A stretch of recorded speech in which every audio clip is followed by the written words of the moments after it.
So right, right, left, left.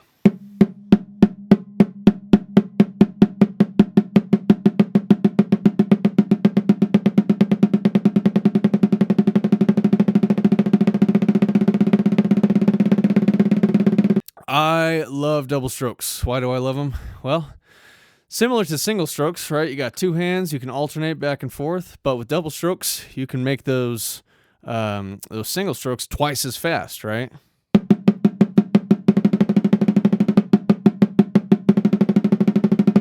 So it just makes playing fast seem and sound very impressive, but it's actually not as hard as playing really fast singles for a long period of time. Once you get the technique down, it's not too bad. It does take a while to develop really strong articulate double strokes, and it's something that you kind of have to keep up with if you don't work on your double strokes and your technique consistently. Over time, it kind of will diminish a little bit, but that's okay. As long as you follow this advice, you'll be able to play crispy, articulate double strokes on a snare, on a rim, whatever surface, even a floor tom. A big old 18-inch floor tom with no rebound. Just like single strokes, the technique that I'm going to use at a slower tempo is going to be a slightly different technique than at a faster tempo. At a slower tempo, usually you can play louder. You can use bigger muscle groups to achieve that. Like if I'm going really slow, I could use more arm if I wanted to. Although I find, unless I'm trying to play really loud, I'm not going to do that. So for this case, I'm going to start at a nice medium double stroke speed. So similar to single strokes, I'm mostly using my wrist and the rebound of the drum to create these double strokes. All right, I'm not using a whole lot of arm or a whole lot of finger support yet. I'm still holding on to the sticks, right? I'm not letting go. I'm not squeezing. I'm just kind of cradling the drumstick, using the fingers for support. It's mostly a wrist motion. At a certain point, though, you're going to start to have to rely a little bit more on the rebound of the drum, and that's okay. That's why we have these drumsticks. They're engineered to utilize the rebound of this drum head. Okay, so it's okay to use some rebound, but it's also good to use some sort of like mechanism to help create a more articulate double stroke. Just like everyone, when you first, you see someone play a fast drum roll and you try and kind of copy what they did, right? It looks like they're just kind of going like that. And you can achieve a drum roll, like a multiple bounce roll, like a buzz roll, from just pinching, right, and just throwing your arms at the drum. Right, and that's okay. That's great for some things, right? But as like modern drum set players, I think it's really important to be able to control faster doubles and have a really clear rhythm. So how do we achieve that? Well, once we get to a slightly faster tempo, let's say, I don't know, somewhere around here. It might be different for everyone, but around that sort of speed where it's difficult to turn my wrist that fast for every note, right? Then I'm going to eventually start to use more of the rebound and some of my fingers. So if you've ever heard about the technique drop catch or push pull, I'm kind of doing something like that. It's not super extreme. I'm not totally opening up my hand like this, right? But I am doing like a modified version of that, where the first note, my fingers open up a little bit. On the second note, they close a little bit. Why do I do that? Well, I could just let the stick bounce for two notes like this, right? You could do that, but if you put that into a medium fast double stroke speed, it'll sound kind of floppy and you won't have much control over it, right? It'll sound something like this.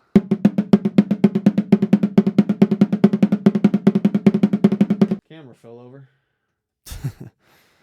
See, even the camera didn't want to see that roll.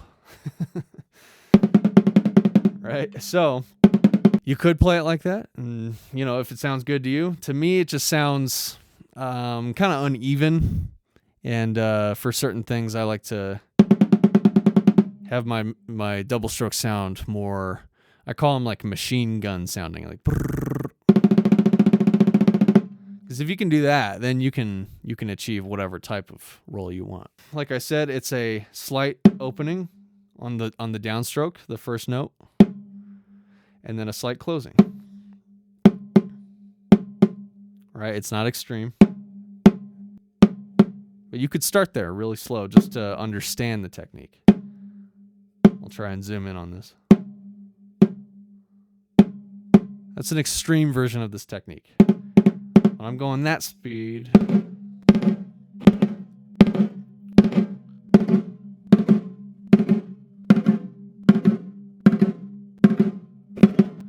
it's still opening and closing, but I'm trying not to waste energy by opening too much. And I'm not snapping all the way closed because I'm going to kill the rebound, and I'm going to gas out my forearm muscles quicker if I squeeze really hard.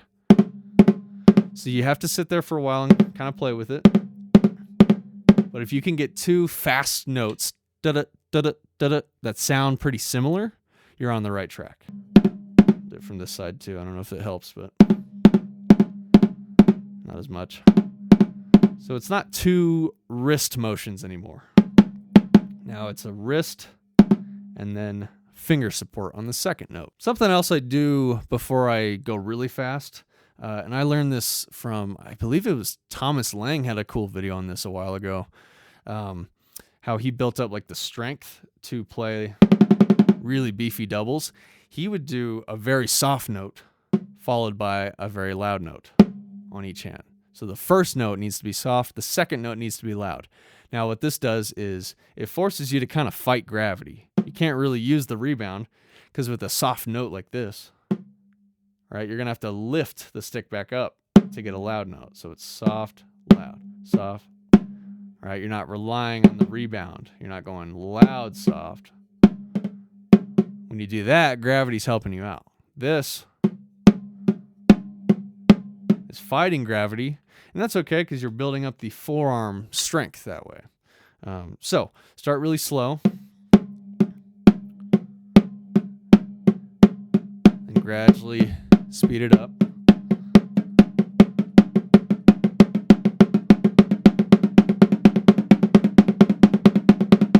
It looks painful and it doesn't sound too musical. That's okay. This is just for the purpose of building strength. All right. You're not, an inverted motion like this is definitely applicable in some musical contexts. However, in this context, a roll's not going to sound amazing doing this. But when you go really fast and your hands are used to working for that second note, then that second note is just going to sound more clear and it's going to be the same volume, right? Or similar. So I found that to be a huge help. I would also do it on surfaces that don't have much rebound, like a pillow, or sometimes I'll do it on my leg or the floor tom or something like that, where if you can do that without a lot of rebound, because the snare usually gives you more rebound than anything besides like the hi-hat. But if you can do that on a pillow, man, you're going to have some physically strong wrists. Now, you don't want to overdo it and hurt yourself, right? But you have to stay relaxed, just like always. Like there are barely any situations where I would ever tell a student of mine to not be relaxed, right? There might be 1 out of 1,000 cases where I'm like, yeah, you should probably be tense for that, It's very rare. I don't even know what I would say that for, but it's all good. Let's keep going. Slow doubles, you can do that exercise. Medium fast doubles, you can do the exercise I was just talking about before that. All right. Make sure the doubles still sound open and not too choked off. All right. Now when we go to a really fast speed,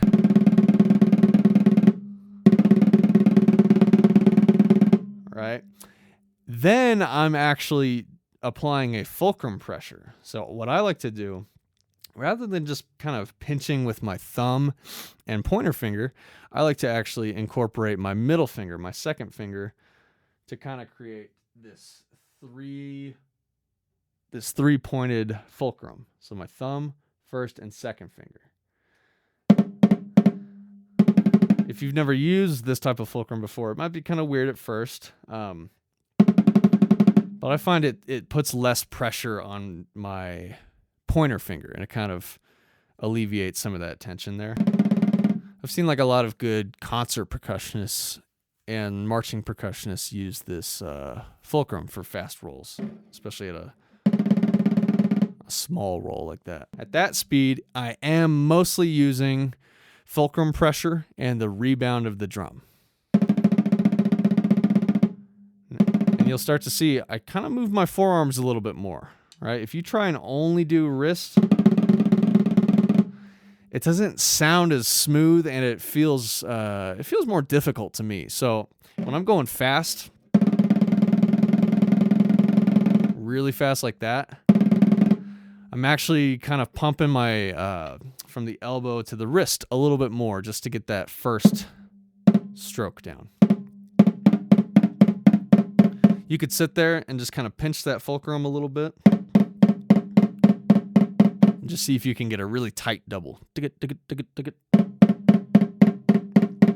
right, so I'm not doing this technique for slow open doubles. All right, if I pinched too much, it would sound like this. Now that's a sound, but if I'm doing a roll, I want it to be even. Okay. And eventually it gets so fast and the fulcrum has to get so tight that it just turns into a buzz roll. All right, that I'm just pressing. I'm pressing the stick down and applying pressure on that fulcrum. And I should point out when I'm doing this, the back two fingers, the ring and the pinky, they're not really doing much. They're kind of they're more disengaged. So, like I said, you could do this with just your pointer and your thumb. That's how I used to do it until I discovered that, I can add my second finger and it actually doesn't feel as bad. It doesn't feel like my thumb is like getting exhausted from doing all the work. Yeah, especially if you're someone that has not watched like a lot of drum lines, like professional drum corps drum lines, man, those players, they have the best double strokes in the world. Like they are all about like really beefy, articulate double strokes.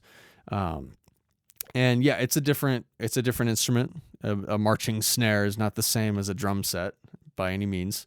There's like a lot of differences in how it feels, and like, their sticks are different. But there's a lot of similarities, and I try and strive to always have really articulate double strokes like that. Yeah, I mean, there's plenty of situations where maybe you don't want a super articulate, sharp double stroke roll, and that's okay, right? Then you just got to loosen up and let the rebound take over a little more. All right, it's a little more floppy, but sometimes that sounds better, depending on what you're playing. Sometimes I watch some jazz drummers, and they're not like cranking out machine gun doubles like that all the time. They're trying to make their rolls more buttery and smooth, and that's okay. This is just if you are new to that idea. All right. So I'll probably do a part 2 where I do some more exercises. So check that video out. If you have any questions, let me know. Enjoy practicing with these doubles, and stay tuned for part 2.